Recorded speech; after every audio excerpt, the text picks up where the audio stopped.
My name is Murray Wilson, 68 years old, and after 45 years of building my construction company from nothing, I finally bought my dream beach house in Florida. The ink had barely dried on the papers when my phone rang. It was my daughter-in-law, Sophia. "No congratulations, just demands. Get everything ready," she said. 10 people needed rooms and meals. They were coming tomorrow. I smiled and said, "Of course." But inside, something snapped. I would prepare a welcome all right, just not the one they were expecting. Where are you watching from today? Hit that like button and subscribe if you have ever had to deal with entitled family members.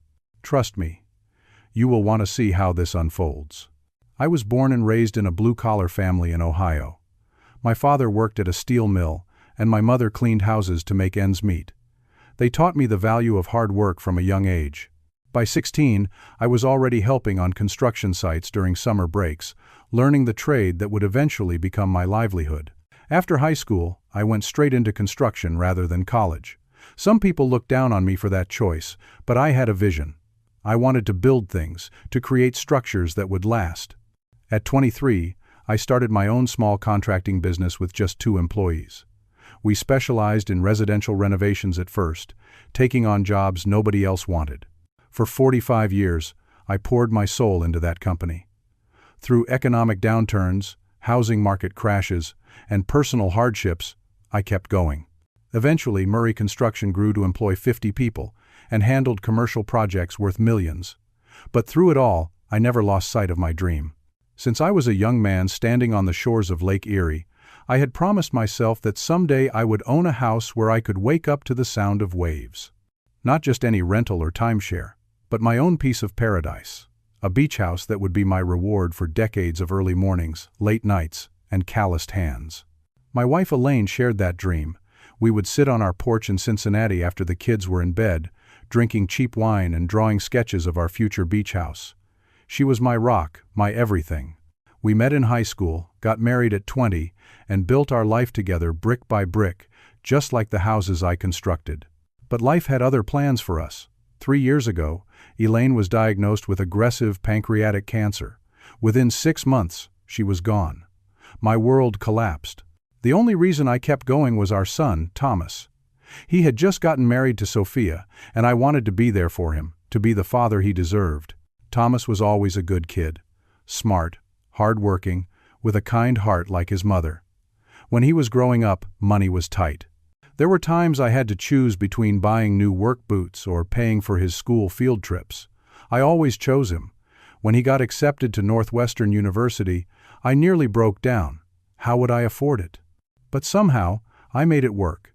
Second mortgages, working weekends, taking on extra jobs under the table. Whatever it took to give my son the opportunities I never had. He graduated with honors and got a job at a prestigious marketing firm in Chicago. I had never been prouder. When he met Sophia at a company event, I was happy for him. She came from money, old money. Her father owned several car dealerships across the Midwest, and they lived in a mansion in the suburbs of Chicago. When I first met her parents at the engagement dinner, they asked what country club I belonged to. I told them the only clubs I knew were the ones I swung on construction sites. They didn't laugh. Looking back, there were signs from the beginning. When Thomas brought Sophia to visit our modest 3-bedroom house in Cincinnati, she made comments about the neighborhood being quaint, which I knew was rich people code for poor. She asked why we didn't have a housekeeper. When we ate at my favorite local diner, she complained about the lack of vegan options, despite having ordered a burger the night before at their hotel. But I overlooked these things. Thomas was happy, and that's what mattered to me. The wedding was at her parents' country club, an affair that cost more than my annual salary. I wore a rented tuxedo and tried my best to fit in with people who summered in the Hamptons and wintered in Aspen. After the wedding, I saw Thomas less and less. Holidays were spent with Sophia's family at their vacation homes. When they did visit, it was brief and felt obligatory. Our phone calls grew shorter and less frequent. I told myself it was normal that kids grow up and build their own lives. But deep down, I knew it was more than that. There was a wedge being driven between us, and its name was Sophia. When Elaine died, Thomas came home for the funeral. He stayed for 3 days, then had to get back for an important work meeting. Sophia didn't even make it to the service, claiming she had a cold. I spent that first Christmas after Elaine passed alone, watching old movies and drinking scotch straight from the bottle. It was during that dark period that I made a decision. Life was too short to put off dreams. I would sell the company, liquidate my assets, and finally buy that beach house. It took another 2 years to get everything in order. Finding the right buyer for my company, one who would treat my employees with respect. Sorting through 40 years of accumulated possessions, saying goodbye to the home where I had raised my family. Finally, this past spring, I was ready. I flew down to Florida and began my search. I looked at dozens of properties along the Gulf Coast. Some were too big, some too small. Some needed too much work, others were too sterile and modern. And then I found it, a 3-bedroom bungalow in Clearwater with panoramic views of the Gulf. The moment I stepped onto the back deck and felt the sea breeze on my face, I knew this was the one. Elaine would have loved it. The asking price was steep, $1.2 million, almost everything I had from selling my company and our house in Cincinnati. But I didn't care. This was my dream, my reward for a lifetime of labor. The closing process was nerve-wracking. At my age, getting a mortgage isn't easy, even with a substantial down payment. But last week, it all came together. I stood in the real estate office, my hand shaking slightly as I signed the final papers. The agent, a kind woman named Patricia, who was probably in her 50s, handed me the keys with a smile. "Welcome home, Mr. Wilson," she said. "You earned this." I drove to my new house, my house, with the windows down and the radio blasting Bruce Springsteen like I was 20 again. As I pulled into the driveway, I felt a weight lift from my shoulders. This was the beginning of my new chapter. I would furnish the place slowly, make it my own. Maybe I'd take up fishing or learn to sail. I'd make friends with the neighbors, host small dinner parties on the deck.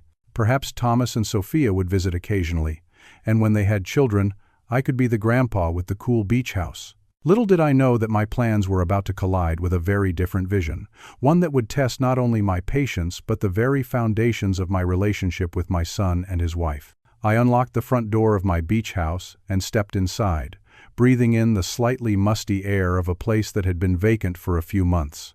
Sunlight streamed through the large windows, illuminating the empty rooms and hardwood floors. I walked slowly from room to room, mentally placing furniture, choosing paint colors, imagining the life I would build here. In the master bedroom, I stood by the window overlooking the Gulf of Mexico. The water was a brilliant blue, sparkling in the afternoon sunday, seagulls circled and dove, and in the distance, a sailboat glided across the horizon. I placed my hand against the window. "We made it, Elaine," I whispered. "I wish you were here to see it." The kitchen was outdated but functional, with solid oak cabinets that could be refinished rather than replaced. The living room had a fireplace I would probably never use in the Florida heat, but it added character. The guest bedrooms were small but had good closet space. I pictured one of them eventually becoming a home office where I could manage my investments and perhaps write down some of the stories from my construction days. I stepped out onto the back deck and sat down on the single piece of furniture I had brought with me, a weathered Adirondack chair that had been on our patio in Cincinnati.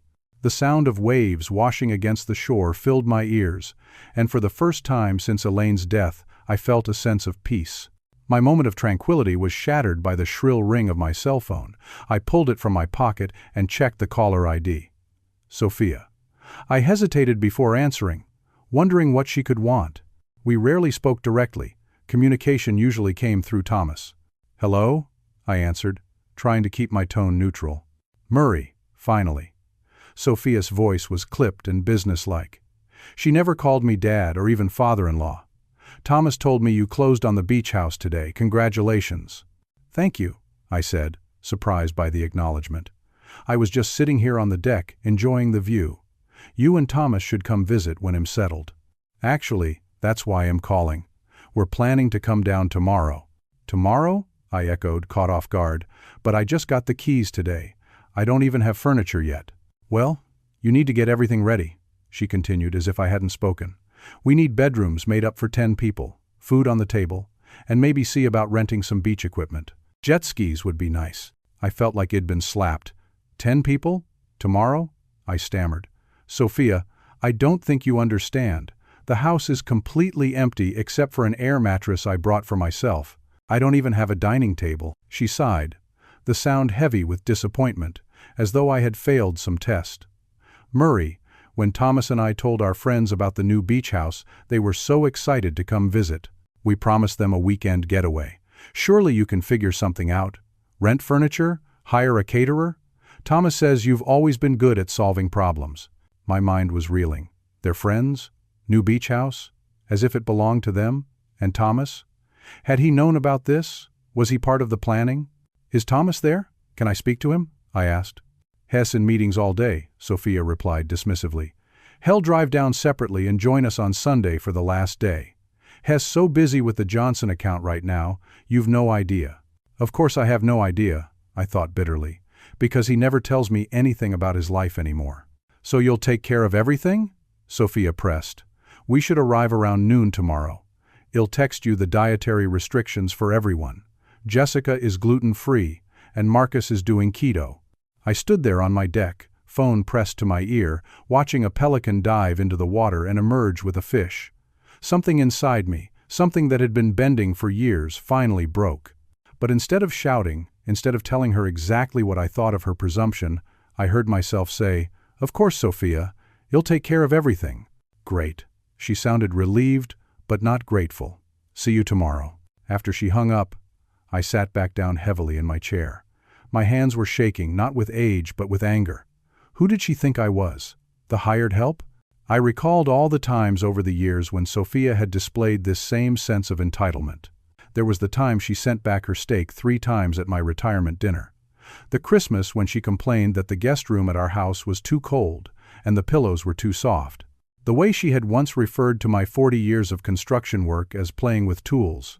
Each memory stoked the fire growing inside me. But what hurt more than Sophia's behavior was Thomas' complicity. Had my son really promised his friends a weekend at my house without even asking me? Had he really been part of planning this invasion? The boy I raised would never have been so thoughtless, so disrespectful. I tried calling Thomas directly, but as expected, it went straight to voicemail. I didn't leave a message. What would I say? That his wife was treating me like a servant? That I was disappointed in the man he'd become? As the sun began to set over the gulf, casting long orange and pink streaks across the sky, I came to a realization. This moment, this situation, was a crossroads. I could roll over and accommodate their demands, becoming the doormat they clearly expected me to be. Or I could stand up for myself, establish boundaries, and perhaps in the process, try to salvage some respect in this relationship. I thought about the life I had lived, the business I had built. I had never allowed clients to walk all over me. I had never let subcontractors dictate terms. Why was I allowing it from my daughter-in-law? I looked out at the endless horizon where the dark blue water met the deepening sky and made my decision. I would welcome them tomorrow, but not in the way Sophia was expecting. It was time to reclaim not just my beach house, but my dignity. The night was warm and still as I lay on my air mattress in the empty master bedroom. Through the open windows I could hear the rhythmic wash of waves against the shore and the occasional call of a night bird. Under different circumstances, it would have been peaceful, even magical, this first night in my dream home. Instead, my mind raced with thoughts and memories, making sleep impossible. I thought about Thomas as a little boy, how he used to run to me when I came home from work, his small arms wrapping around my legs before I even got through the door. I remembered teaching him to ride a bike, to throw a baseball, to drive a stick shift in an empty parking lot on Sunday mornings. I remembered the look on his face when he got his college acceptance letter, equal parts pride and terror at the unknown future ahead. After Elaine's death, when Thomas was 16, it had been just the two of us against the world. I became both mother and father, trying my best to fill the enormous void she left behind. I learned to cook more than just grilled cheese sandwiches. I awkwardly answered questions about girls. I sat in the front row at his high school graduation, cheering loudly enough for 2 parents. Where had that bond gone? When had Thomas stopped seeing me as a person with feelings, with boundaries, with a life of my own? Was it gradual, this transformation from father and son to ATM and user? Or had it happened suddenly, when he married into Sophia's world of privilege and entitlement? I sat up and turned on the small camping lantern I'd brought. In its glow, the empty room looked even more barren, shadows stretching across the bare walls. I had planned to paint this room a soft blue, reminiscent of the sky on a clear day. I had planned to buy a king-size bed with a memory foam mattress, a small luxury for my aging back. I had planned to hang a photograph of Elaine on the wall, so her smile would be the first thing I saw each morning. Now those plans felt threatened, as if my sanctuary was being invaded before I even had a chance to create it. The thought of Sophia and her friends treating my home like a resort, my space like their playground, made my stomach twist with a mixture of anger and anxiety. I got up and walked through the dark house to the kitchen. I filled a glass with tap water and drank it slowly, leaning against the counter. The moonlight coming through the window created patterns on the floor, and in that moment of quiet, I had a moment of clarity. This situation wasn't just about an inconsiderate daughter-in-law and her presumptuous demands. It wasn't even about Thomas and his apparent disregard for my feelings. It was about me, about the patterns I had allowed to be established in our relationship. I had become a doormat because I feared losing my only child, my only family. I had accepted disrespect because I was afraid of conflict, afraid of being alone. But what kind of relationship did we really have if it was built on my constant acquiescence? What kind of example was I setting for Thomas about how people should be treated? What would Elaine think of the way I was allowing myself to be used? As dawn broke over the gulf, painting the water with streaks of gold and pink, I made myself a promise. I would not react with anger or spite, but I would stand firm. I would establish boundaries with love but unwavering resolve. I would show them what respect looked like, even if they had forgotten. After a quick breakfast of coffee and a granola bar, I called my old friend Jack, who had retired to Naples a few years earlier. Jack had known me since our 20s, had been best man at my wedding, had helped me through Elaine's illness and death. If anyone could provide perspective, it was him. "Murray, you old dog, you finally did it. You bought the beach house." Jack's booming voice filled my ear, bringing an involuntary smile to my face. "I did," I confirmed. "I'm sitting on the deck right now, watching the pelicans dive." "Well, I'm coming up there next week to see it. Got a fishing charter with your name on it." "I'd like that," I said, then hesitated. "But I might have a situation on my hands before then." I explained what had happened with Sophia, the demands, the presumption, Thomas' apparent involvement. As I spoke, I realized how ridiculous it all sounded, how clear the boundaries violation was when laid out in plain language. "Are you kidding me?" Jack exploded when I finished. "She thinks your house is what, a timeshare? And Thomas is going along with this?" "Seems that way," I sighed. "So what are you going to do?" There was challenge in Jack's voice, the same tone Head used decades ago when questioning my business decisions or calling me out on my BS. "I'm not sure yet," I admitted. "Part of me wants to tell them all to go to hell, but he's your son," Jack finished for me. "And you're afraid of losing him." "Yeah," I said, my voice rough with emotion. "Listen to me, Murray." There was a new seriousness in Jack's tone. "You've worked your whole life for this. 45 years of breaking your back so you could have this piece of paradise. You deserve to enjoy it on your terms. Not as a hotel manager for your entitled daughter-in-law and her friends." "I know," I said. "And here's the thing about kids," Jack continued. "They don't respect what they don't earn. If Thomas and his wife want a beach house for their friends, they can save up and buy one just like you did, just like everyone else does." As we talked, a plan began to form in my mind. Not a plan of retaliation or revenge, but a plan to reset expectations and establish healthy boundaries. Jack offered some practical suggestions, and by the time we hung up, I felt more centered, more resolved. My next call was to Bernard, a lawyer friend who had handled the contracts for my construction business for years. I explained the situation and asked for his advice on my rights as a property owner. "Murray, it's your house," Bernard assured me. "You have no legal obligation to host anyone. If they show up uninvited, you can ask them to leave. If they refuse, it's trespassing." I thanked him for the reassurance, though I hoped it wouldn't come to that. This wasn't about legal rights, but about human respect. Around mid-morning, I took a walk along the beach, feeling the warm sand between my toes, the salt spray on my face. An older couple nodded as they passed, the man raising his hand in greeting. "Just move in?" the woman asked, gesturing toward my house. "Yesterday," I confirmed. "Welcome to the neighborhood. I'm Martha, this is Paul. We've been here 5 years. Best decision we ever made." We chatted for a while, and I found myself explaining my situation. They exchanged glances that spoke volumes. "Family, right?" Paul chuckled, but there was understanding in his eyes. "Sets all kinds of crazy expectations." Martha was more direct. "You need to set boundaries early, or they'll walk all over you." We had a similar situation with our son and his wife. Took a year of therapy and some very uncomfortable conversations, but we got through it. The relationship's better now, more honest. Their words strengthened my resolve. By the time I returned to the house, I knew exactly what I was going to do. Sophia had texted a list of demands disguised as requests, specific bedding preferences, breakfast menu items, a detailed schedule of activities. I read through them without responding. Instead, I drove to the nearest store and bought a single set of sheets for my air mattress, a few basic groceries, and a notebook. Back at the house, I sat at the kitchen counter and began to write a letter. Not a letter of anger or accusation, but one of honesty and boundary setting. I would give it to them tomorrow, after they arrived, after they saw the reality of the situation. As night fell on my first full day as a beach house owner, I felt a curious sense of peace.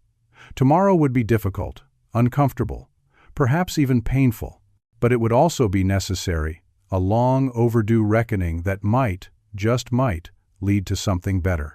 I woke before dawn on the day of Sophia's planned arrival, my back stiff from the air mattress but my mind clear and focused.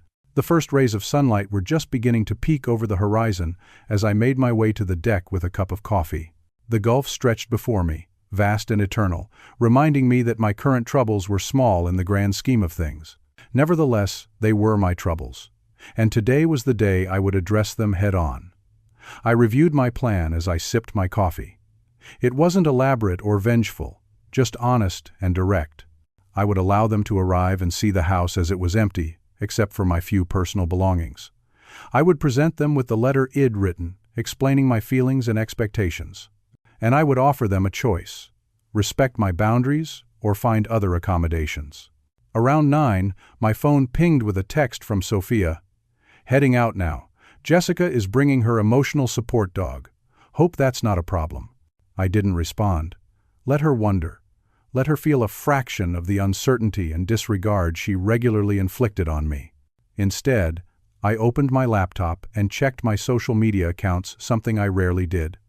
Sure enough, on Sophia's Instagram page was a post from 3 days ago. "Weekend vibes loading. Can't wait to break in the new beach house with my favorite people. Family property." The words stung like salt in a wound.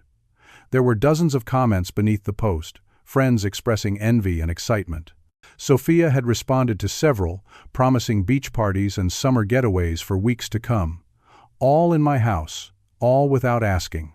I searched for Thomas on the same platform, wondering if he'd been part of this presumption. His profile was less active, but he had liked Sophia's post and commented, "Can't wait to see everyone there." There was no mention of me, no acknowledgement that this was his father's house, purchased with the proceeds of a lifetime of work. Just the casual assumption that it was theirs to offer, theirs to use. I closed the laptop, a new wave of hurt washing over me. It wasn't just entitlement on Sophia's part, but a fundamental lack of respect from my own son. The boy I had raised to say please and thank you, to work for what he wanted, to appreciate the sacrifices of others. My phone rang, startling me from my thoughts. It was Sophia again. "Murray," I forgot to mention. She began without preamble. "Marcus and Tiffany are bringing their jet skis. Is there somewhere they can dock them? And do you have beach chairs for everyone? At least 10, plus some extras would be good." I took a deep breath, struggling to maintain my composure. "Sophia, I think there's been a misunderstanding." "What do you mean?" Her tone was impatient. "I just bought this house yesterday. I don't have furniture, dishes, beach equipment, or anything else. I was planning to furnish it slowly, over time." There was a pause then. "So what are we supposed to do? Everyone has already taken time off work. We've been planning this for weeks." Weeks. They had been planning this invasion for weeks, without bothering to check with me, without considering that I might have my own plans for my new home. "I suggest you find a hotel," I said, my voice steady despite the anger building inside me. "There are plenty in Clearwater." "A hotel? Are you joking? We can't all stay in a hotel at the last minute. It's high season." Sophia's voice rose with indignation. "Can't you just figure something out? Rent furniture? Hire a service? It was the same suggestion from yesterday, as if throwing money at the problem would make her entitlement acceptable. "I need to go, Sophia. We can discuss this when you arrive." I ended the call before she could respond, before I could say something I'd regret. My phone immediately began buzzing with texts from Sophia. Paragraphs of complaints, guilt trips, and thinly veiled threats about how disappointed Thomas would be. I silenced the device and set it aside. I had preparations to make, and they didn't include catering to Sophia's demands. I drove to a nearby home security store and purchased 2 small cameras, one for the front entrance and one for the main living area. Not to be creepy or invasive, but to protect myself. If things went badly, if accusations were made, I wanted a record of what actually transpired. When I returned, I installed the cameras discreetly and tested them to ensure they were working. Then I made a final pass through the house, making sure my few belongings were organized and out of the way. I placed my letter on the kitchen counter, where it would be easily visible. Just as I was finishing these preparations, my phone rang again. This time, it was a number I didn't recognize. I answered cautiously. "Is this Murray Wilson?" a woman's voice asked. "Yes, it is. Who's calling?" "This is Jessica Manning, Sophia's friend. She gave me your number. We're all at the grocery store picking up supplies for the weekend, and I wanted to check if you have a blender for my morning smoothies and if the master bedroom has blackout curtains. I'm a very light sleeper." I nearly laughed at the audacity. A complete stranger was calling to ask about amenities in my master bedroom, which she apparently assumed would be given to her. "Miss Manning," I said as politely as I could manage, "I think you should talk to Sophia about the sleeping arrangements. And no, there is no blender." "Oh," she said, clearly taken aback. "Well, do you at least have wine glasses? We've bought several bottles of Prosecco." "No wine glasses either," I said. "No dishes of any kind, actually." There was a pause then. "I don't understand." Sophia said the house was all set up for us. "I'm afraid Sophia was mistaken," I said, then decided to be completely direct. "I just bought this house yesterday. It's empty except for an air mattress that I'm sleeping on. There are no guest rooms prepared, because there are no beds, no furniture at all." "Are you serious?" she gasped. "But we're all on our way. What are we supposed to do?" "That," I said firmly, "is a question for Sophia. Goodbye, Miss Manning." I hung up and took a deep breath. The confrontation was beginning sooner than I'd anticipated, but perhaps that was for the best. Let the reality of the situation sink in before they all arrived on my doorstep. I spent the next hour in peaceful preparation, making myself a simple lunch and taking it out to the deck. As I ate, I watched dolphins playing in the distance, their sleek bodies arcing through the waves. Nature had a way of putting things in perspective. These creatures had no concept of property disputes or family drama. They simply lived according to their nature, in harmony with their environment. I was determined to do the same. This house was my environment now, my sanctuary.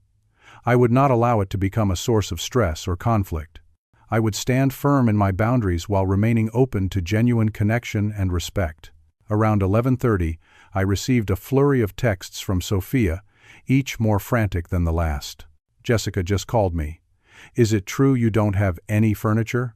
Why didn't you tell me the house was empty? What are we supposed to do? Everyone is on their way. I can't believe you're doing this to us."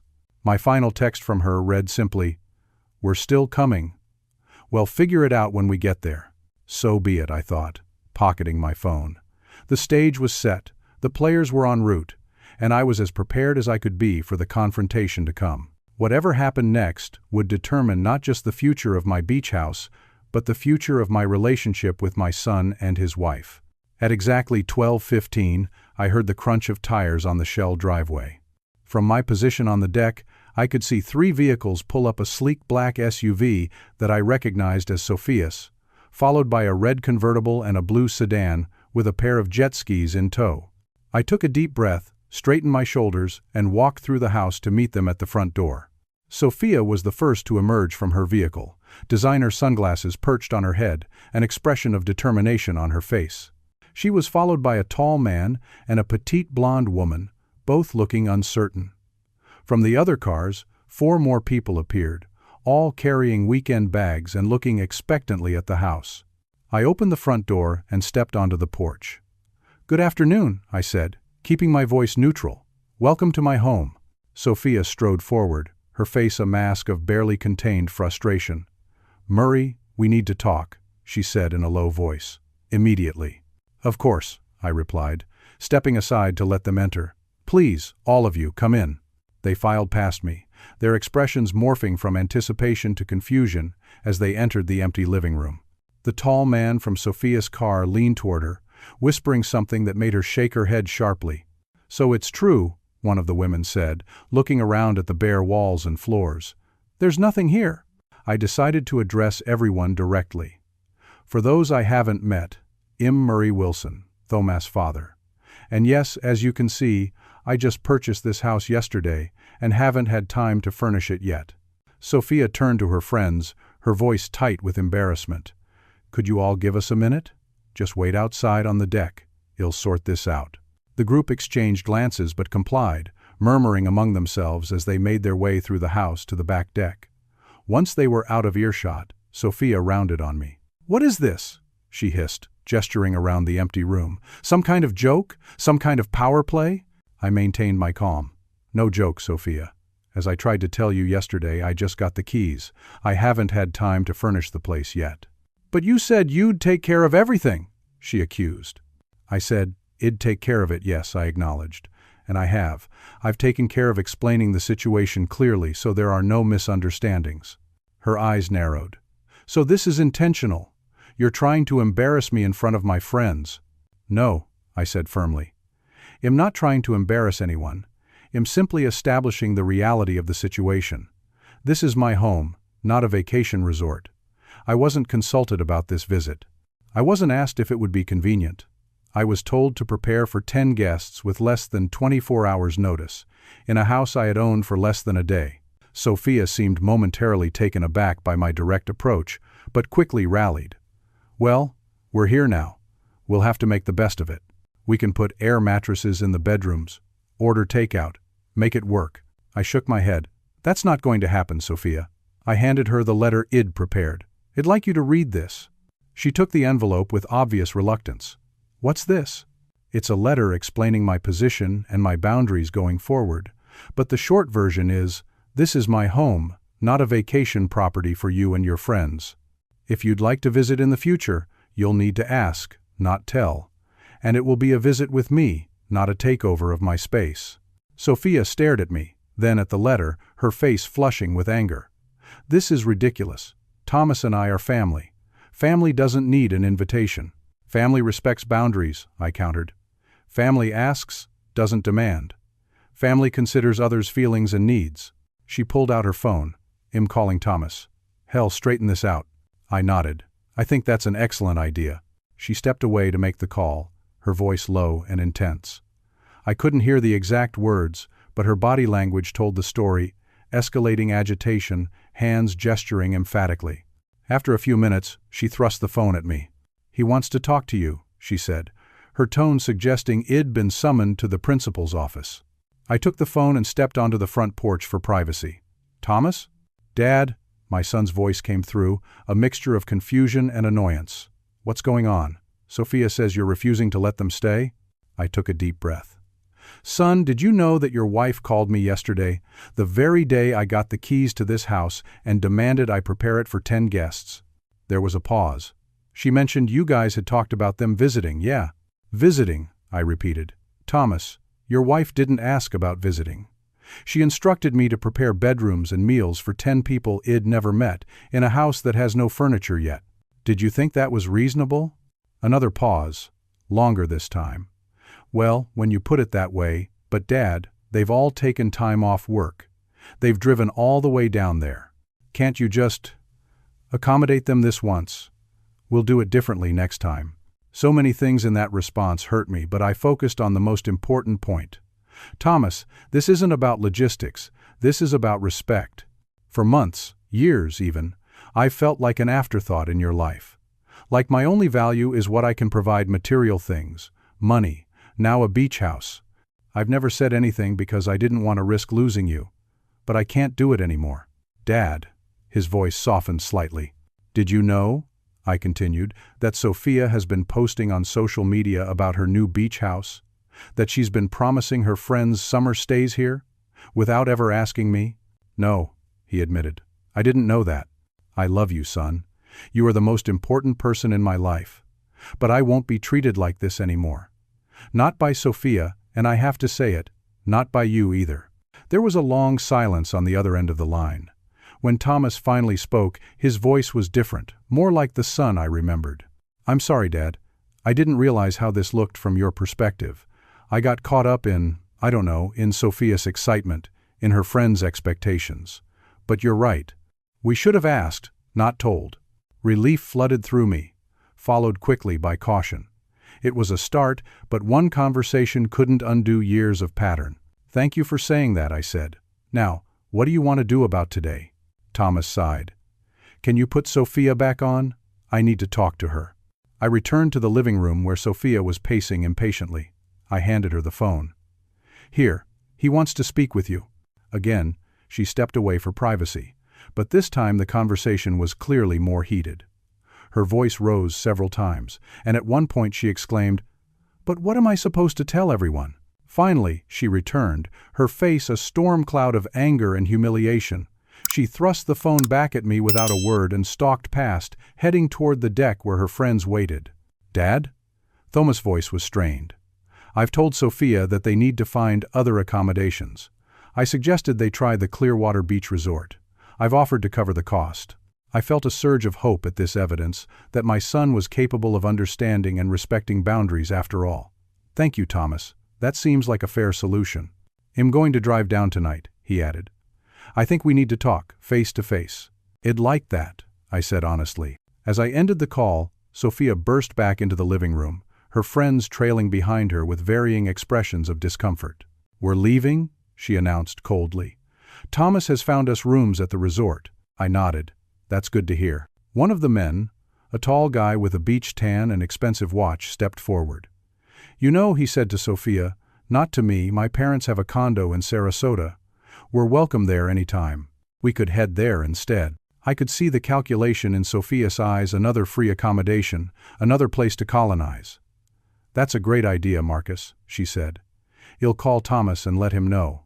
As they gathered their belongings and prepared to leave, I stood quietly by the door. Most of the group avoided eye contact with me, clearly embarrassed by the situation. But one woman, the petite blonde I'd noticed earlier, approached me directly. Mr. Wilson, she said softly, I'm sorry about this misunderstanding. It wasn't fair to put you on the spot like this. I appreciated her acknowledgement. Thank you, I said. As they filed out to their cars, Sophia stopped in the doorway, turning to deliver a parting shot. You know, she said, her voice cold, Thomas was right about you. You've always been difficult. Stubborn, unwilling to compromise. I met her gaze steadily. I'm sorry you feel that way, Sophia, but this isn't about stubbornness. It's about respect. I wish you and your friends a pleasant weekend. Her lips thinned, but she had no response to that. Without another word, she turned and marched to her car. I watched from the porch as the 3 vehicles backed out of my driveway and disappeared down the road. The house felt suddenly quiet, almost eerily so after the tension of the confrontation. I walked slowly to the kitchen, poured myself a glass of water, and sat down on my air mattress, which I'd moved to the living room corner. It had gone both better and worse than I had expected. The boundary had been established, but at what cost? Sophia was furious, and while Thomas seemed to understand my position now, I knew that her anger would influence him. She might even try to prevent him from coming tonight. Only time would tell if this stand for respect would heal my relationship with my son or damage it beyond repair. But as I sat in my empty house, listening to the distant sound of waves, I knew I had done the right thing. For the first time in years, I had honored myself, my feelings, and my boundaries. Whatever came next, I would face it with the same honesty and resolve. The afternoon stretched into evening as I waited for Thomas to arrive. I had no idea if he'd actually come as promised or if Sophia's influence would win out. To keep myself from constantly checking the clock, I occupied myself with small tasks around the house, making notes about repairs that were needed, measurements for future furniture, ideas for paint colors. Around 7, I was sitting on the deck watching the sunset paint the sky in brilliant oranges and purples when my phone rang. It was Thomas. Dad, I'm about an hour away, he said, his voice tired. I just wanted to let you know I'm still coming. I'm glad, I replied sincerely. Drive safely. After we hung up, I realized I had nothing to offer him, not even a comfortable place to sit. I drove quickly to a nearby convenience store and picked up some basic supplies, sandwiches, drinks, a couple of folding chairs. It wasn't much, but it was something. When Thomas finally pulled into the driveway at just after 8, the sky had darkened to deep blue, with stars beginning to appear. I met him at the door, struck by how exhausted he looked.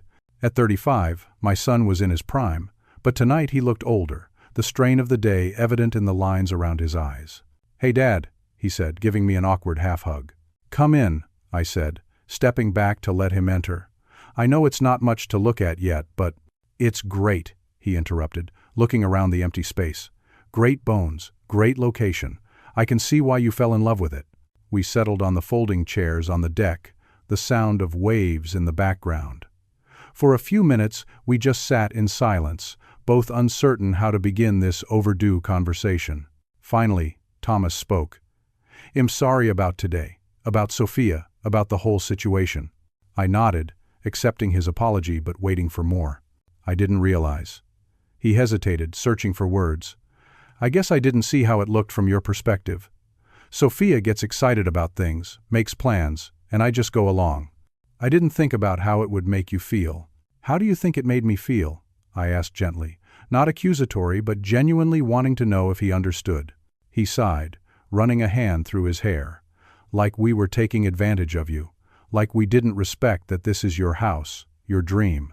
"Yes," I agreed. "But more than that, it made me feel like I wasn't a person to you anymore. Just a resource to be used, a provider of things, not a father." Thomas looked stricken. "Dad, no, that's not." "When was the last time you called me just to talk?" I asked. "Not to ask for something, not because you needed something, but just to check in? To see how I was doing?" He opened his mouth to answer, then closed it again, the truth dawning on his face. "I think it was before your mother's funeral," I said quietly. 3 years ago."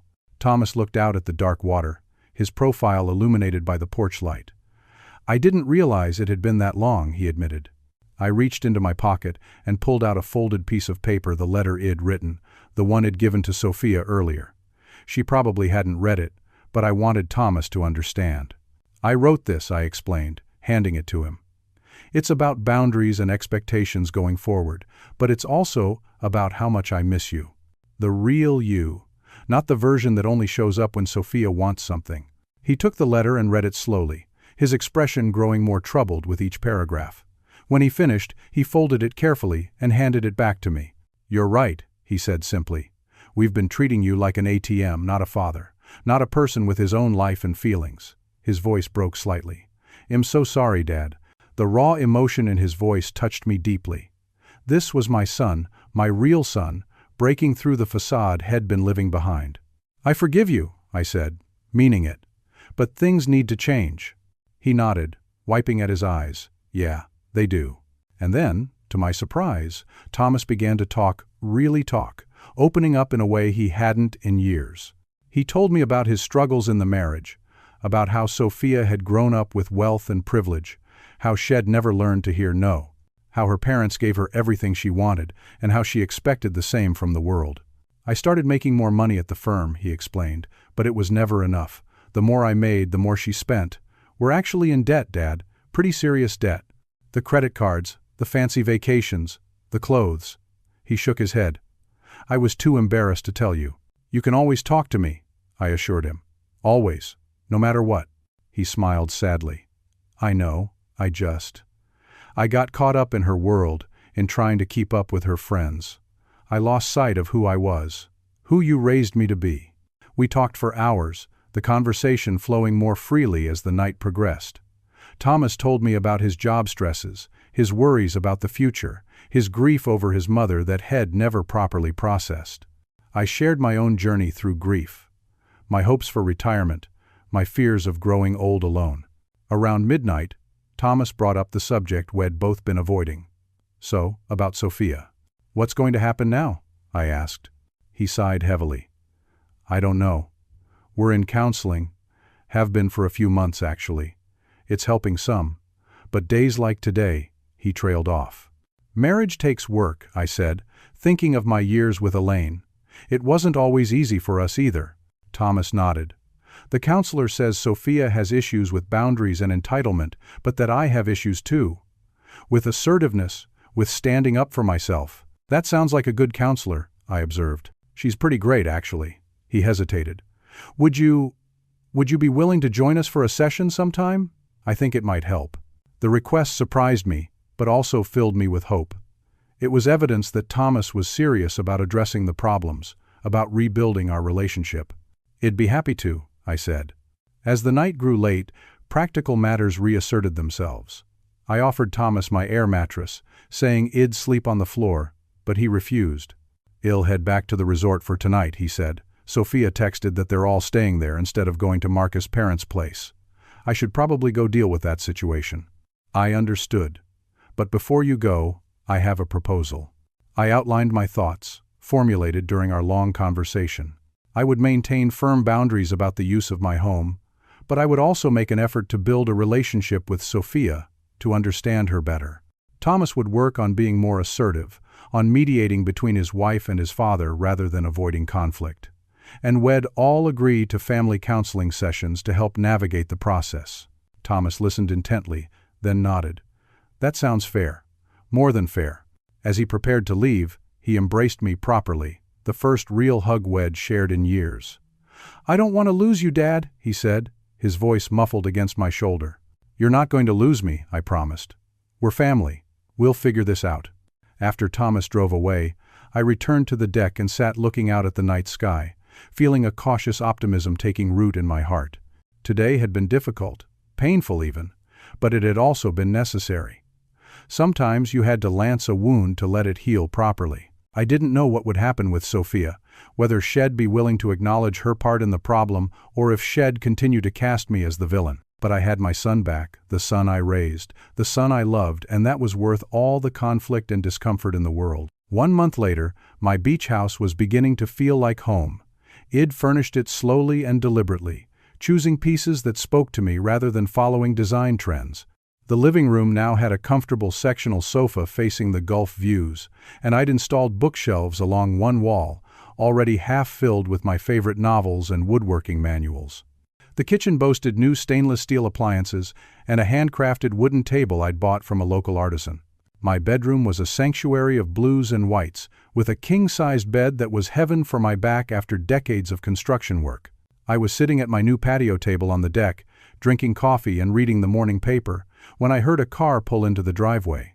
I wasn't expecting visitors, but I wasn't alarmed either. In the past month, I'd made several friends in the neighborhood, Martha and Paul, from my first day. A retired professor named Walter who lived 2 doors down, and a young couple who ran the local seafood market and always saved the best catch for their regulars. To my surprise and pleasure, it was Thomas who appeared around the side of the house. "Dad!" he called, waving as he approached the deck. "Place looks great." I stood to greet him, genuinely happy to see my son. We'd spoken on the phone several times since the confrontation, but this was his first visit since that night. "Thanks," I replied, embracing him. "What brings you down here?" "Not that I'm complaining." He smiled, looking more relaxed than I'd seen him in years. "I took a few days off. Thought I'd come see how the beach house is shaping up." I gave him the grand tour, pointing out the improvements I'd made and sharing my plans for future projects. Thomas was enthusiastic and engaged, asking questions and offering suggestions that showed he was really listening, really present. After the tour, we settled on the deck with fresh coffee. "So," I ventured cautiously, "how's everything going? With work, with everything?" Thomas understood my real question. "Things are better, Dad. Not perfect, but better. Sophia and I are still in counseling, twice a week now. It's helping." I nodded, pleased but not wanting to pry too much. "And how's Sophia doing?" He sighed, but it was thoughtful rather than distressed. "She's struggling with some stuff. The counselor thinks a lot of her behavior stems from insecurity, from growing up with parents who showed love through material things rather than attention and affirmation." He paused. "But she's trying. After that day here, after you and I talked, I went back and really stood my ground with her, told her things had to change." I felt a surge of pride. That couldn't have been easy. "It wasn't," he admitted. There were a lot of tears, a lot of accusations. But eventually, she listened.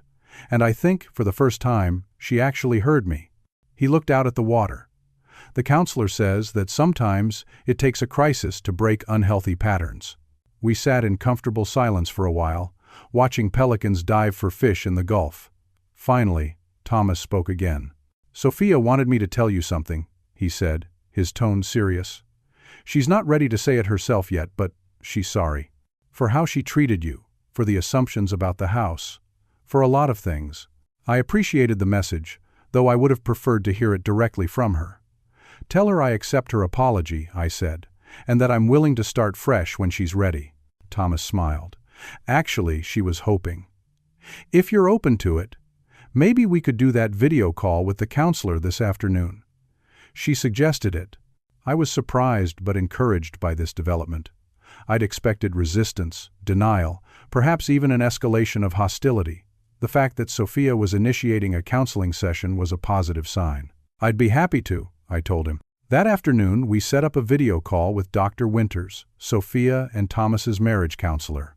Sophia appeared on screen looking more subdued than I'd ever seen her, her usual perfect appearance slightly less polished, more human. The session was difficult but productive. Dr. Winters guided us through a structured conversation about expectations, boundaries, and family dynamics.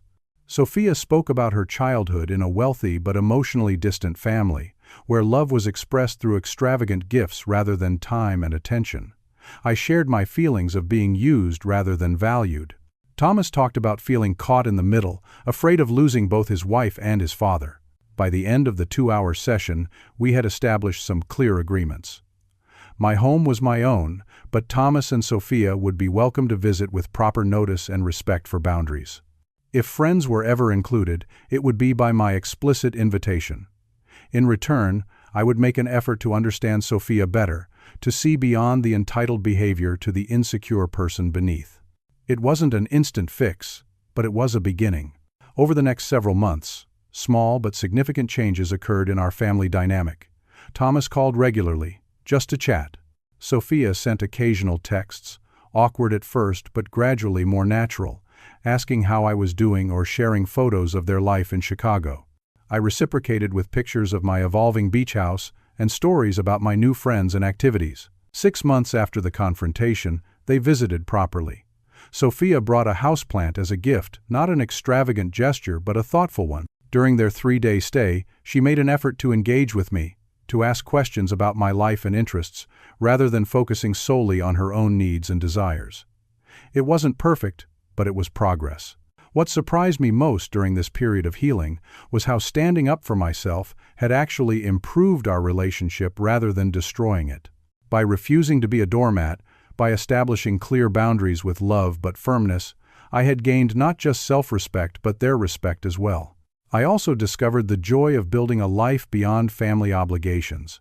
I joined a local woodworking club, started volunteering at a maritime museum, and even began dating a charming widow named Eleanor who shared my love of classic films and beach walks. My world expanded beyond the role of provider, beyond being just Thomas's father or Sophia's father-in-law. I became fully Murray again, a man with his own interests, desires, and connections. 1 year after the confrontation, we celebrated Thanksgiving at my beach house. It was a small gathering, just Thomas, Sophia, Eleanor, and me, but it was genuine. As we sat around my handcrafted table enjoying a meal we had all contributed to preparing, I felt a deep sense of peace. After dinner, as Thomas and Sophia cleared the plates, their idea, not my request, Eleanor squeezed my hand under the table. "You seem happy," she observed softly. "I am," I realized. Truly happy, perhaps for the first time since Elaine's death. Later that evening, as we all sat on the deck watching the sunset, Thomas raised his glass in a toast. "To boundaries," he said with a smile. "And to the courage to establish them." We all drank to that. The beach house that had nearly become a battleground was now a place of healing, of new beginnings, of respect freely given rather than demanded.